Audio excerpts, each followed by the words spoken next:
Clint Harper leaned against the wooden fence as the last rays of sunlight stretched across his Wyoming ranch. The wind carried the scent of dry grass and distant pine trees, while his horses grazed quietly in the pasture. To anyone watching, his life looked peaceful. He owned land, had a steady living, and enjoyed the freedom of wide open spaces. Yet every evening, when the work was finished and silence settled over the ranch house, the loneliness returned. At 38, Clint had grown used to being alone. Years earlier, he had planned a future with a woman he thought he would marry. When she left for a different life in the city, she took more than a broken engagement with her. She took his trust and love. Since then, Clint had buried himself in work, convincing himself that companionship was something meant for other people. One cold evening, after finishing dinner, he sat at his kitchen table flipping through a community newsletter from a nearby church.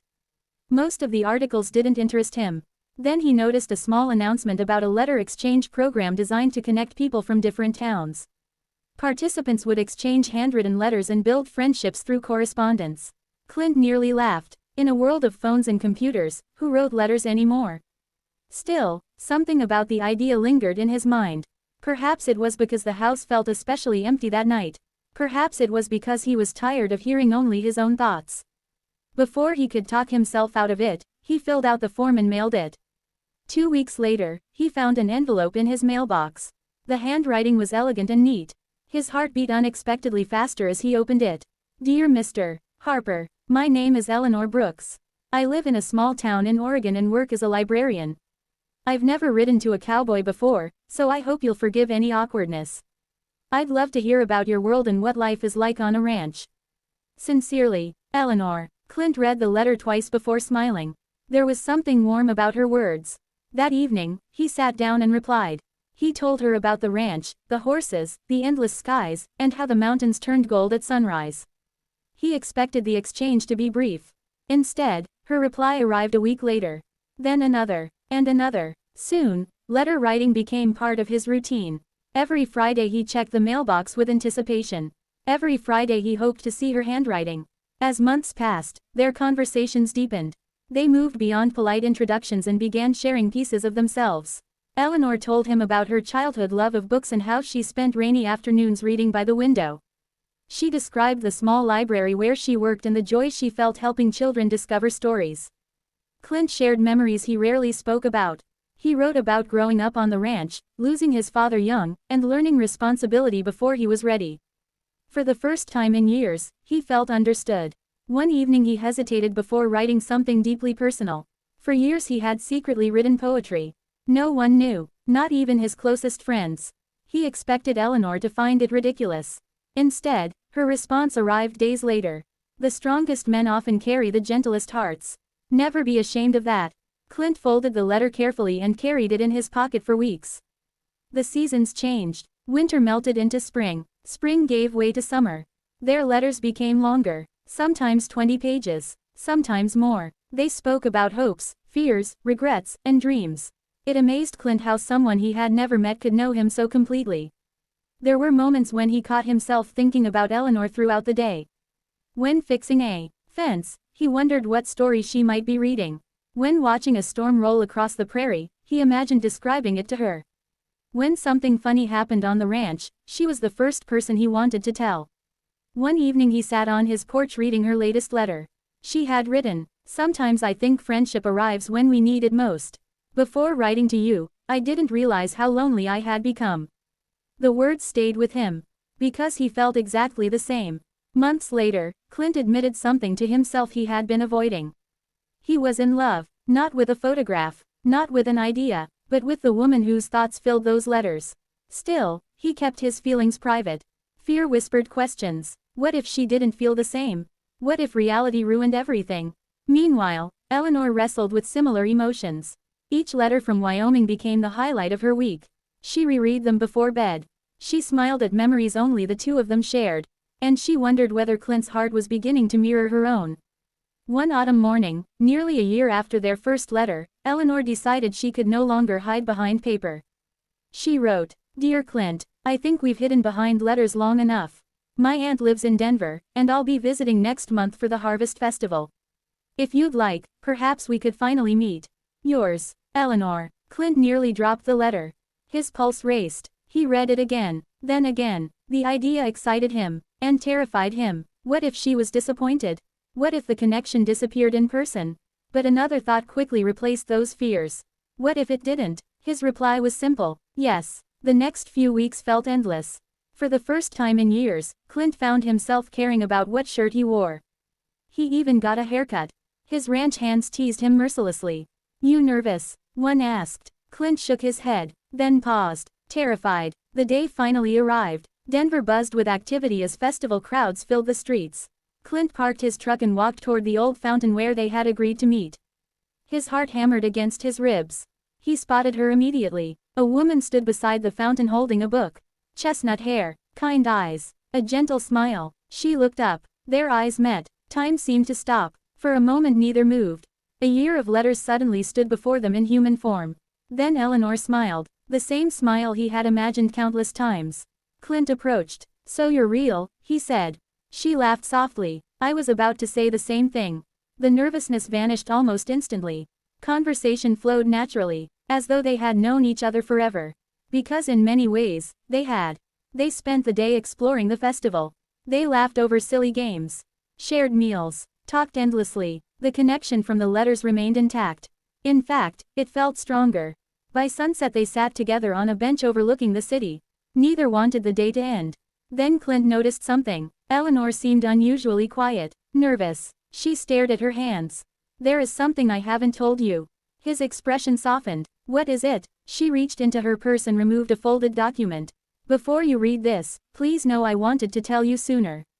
Clint opened it. His smile faded. Medical reports, doctor notes, test results. His stomach tightened. Eleanor took a deep breath.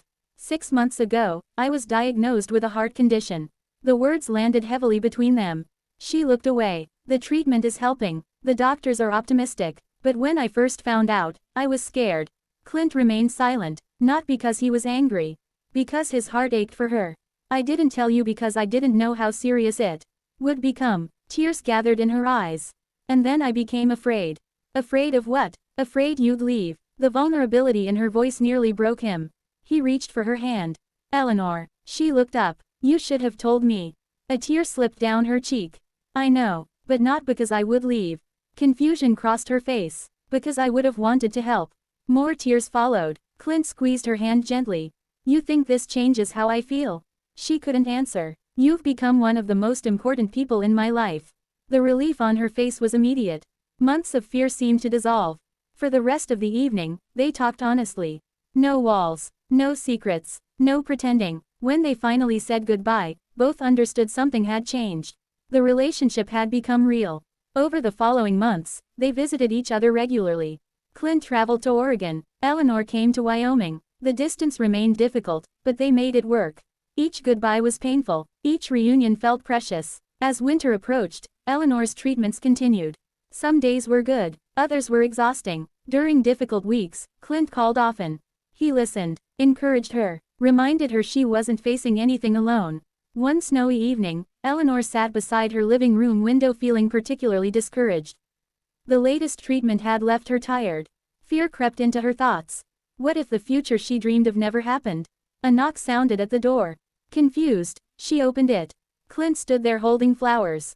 Snow covered his coat. For a moment she simply stared. "What are you doing here?" He smiled. "You sounded like you needed company." Emotion flooded her eyes. "You drove all this way?" 12 hours. A laugh escaped through her tears. "You're crazy." "Probably." She threw her arms around him. And for a few seconds, neither let go. That night they sat together talking until dawn. For the first time since her diagnosis, Eleanor felt genuinely hopeful.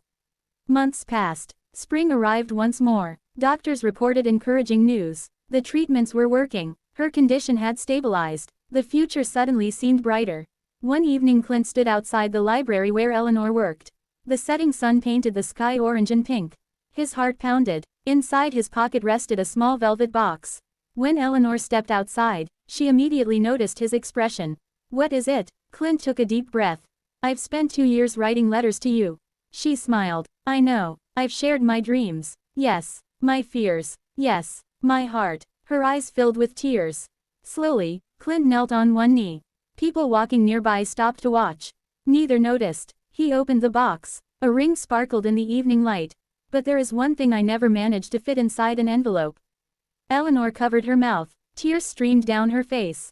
What? You. The word hung in the air. Simple. Honest. Perfect. Will you marry me? For a moment she couldn't speak. The world seemed to disappear around them. Then she nodded repeatedly. Yes. Clint laughed. Yes. Yes. He slipped the ring onto her finger. The small crowd erupted into applause. But Clint barely heard it. Because Eleanor suddenly threw her arms around him. The embrace caught him by surprise. It was powerful, tight, filled with every emotion they had shared across hundreds of pages. Every fear, every hope, every dream, every promise. As Clint held her, a realization struck him. The letters had made him fall in love. They had built trust, created connection, opened their hearts. But this embrace was different. This was the moment everything became tangible. The warmth of her presence. The steady beat of her heart. The certainty that she was truly there. Nothing had prepared him for it.